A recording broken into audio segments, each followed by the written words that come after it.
چونکہ بہت سارے گناہ کا کفارہ ان پر ہونے والے ظلم بن جاتے ہیں۔ اہل ایمان کو دنیا میں جو تکلیفیں پہنچتی ہیں تو ان تکلیفوں کے بدلے میں ان کو اجر دیا جاتا ہے، حتیٰ کہ جو اہل ایمان کے پاؤں میں کانٹا بھی چبھتا ہے اللہ اس کی بھی ان کو جزا عطا کرتا ہے۔ اور ایک حدیث پاک میں آتا ہے کہ اہل بلا کو جو قیامت کے دن اجر و صلہ عطا کیا جائے گا تو لوگ آرزو کریں گے کاش کہ ہماری کھال اور ہمارا جسم لوہے کی کینچیوں سے کاٹ دیا گیا ہوتا، تو آج جو صلہ اس کا حشر کے روز دیا جا رہا ہے۔ تو حالات میں بعض کا اس طرح کی صورت بن جاتی ہے کہ یا آپ ظالم بنیں یا آپ مظلوم بنیں، تو اس وقت مظلوم بننے کو اختیار کر لیجئے گا، ظالم کبھی بھی نہ بنیے گا، چونکہ ظالم کا ٹھکانہ آتش دوزخ ہے اور مظلوم کی جگہ اللہ کی جنت ہے۔ پھر فرمایا الا اخبرکم بخیارکم،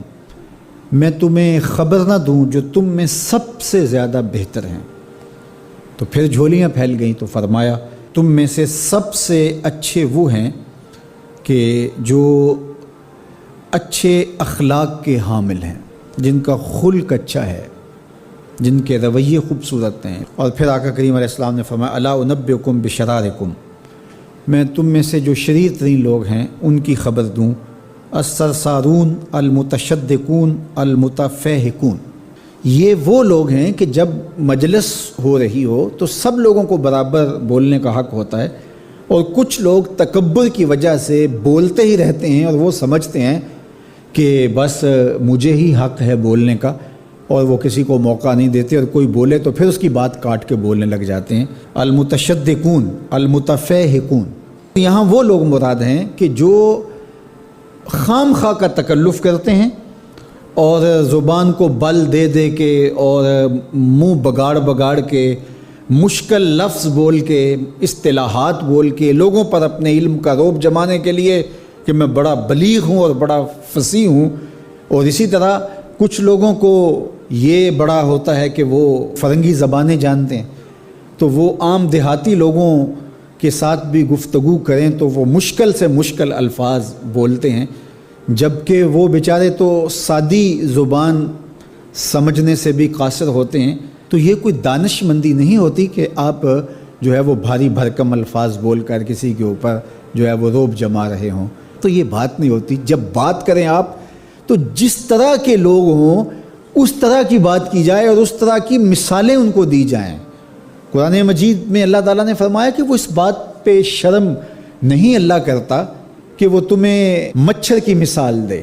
مچھر کی مثال دے کر کہ اگر تمہاری بات سمجھ میں آتی ہے،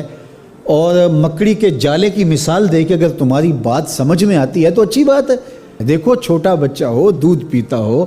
تو اس کو یخنی تو نہیں پلائی جاتی، اس کا معدہ خراب کرنا ہے، وہ برداشت نہیں کر سکتا، اس کو وہ دیا جائے جو وہ برداشت کر سکتا ہے۔ اس لیے آپ کے مخاطبین کس طرح کے ہیں، کلم الناس علی قدر عقولہم لا علی عقولکم، میرے اور آپ کے آقا و مولا نے فرمایا جب بات کرو تو لوگوں کے فہم کے مطابق کرو، اپنے فہم اور اپنی عقل کے مطابق نہ کرو۔ علامہ اقبال علیہ رحمہ کی شاعری اور ان کا خوبصورت ادب اگر آپ دیکھیں تو اہل علم کے لیے سوغات ہے، لیکن جب چھوٹے بچوں سے مخاطب ہوتے ہیں تو پہاڑ اور گلہری کے نام سے نظم لکھتے ہیں،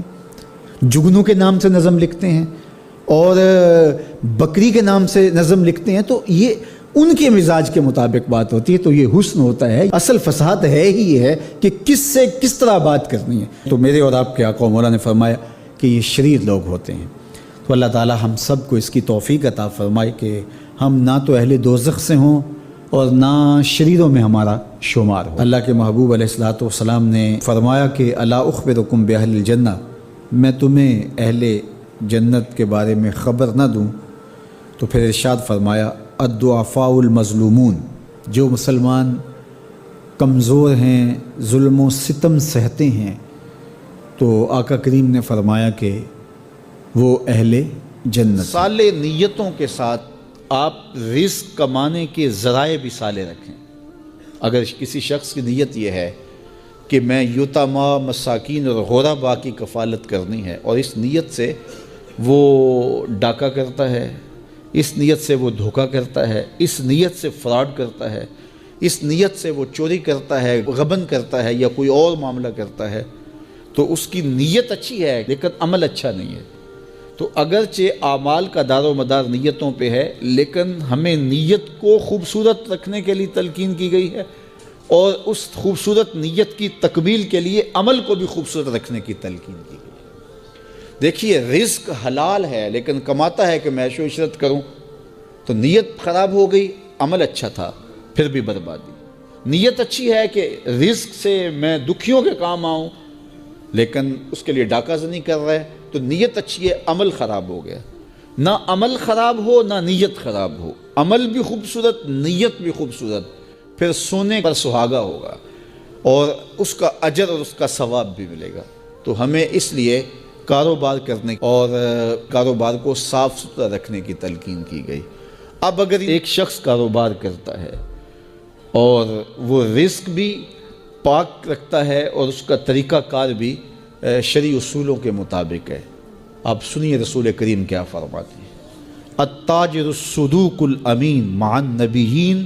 والصدیقین والشہداء، سچا تاجر قیامت کے دن نبیوں، شہیدوں اور صدیقوں کے ساتھ اٹھایا جائے گا۔ بیٹھا وہ تجارت کی کرسی پر ہے، لیکن کیا مرتبہ ہے قیامت کے دن نبیوں کے ساتھ ہوگا،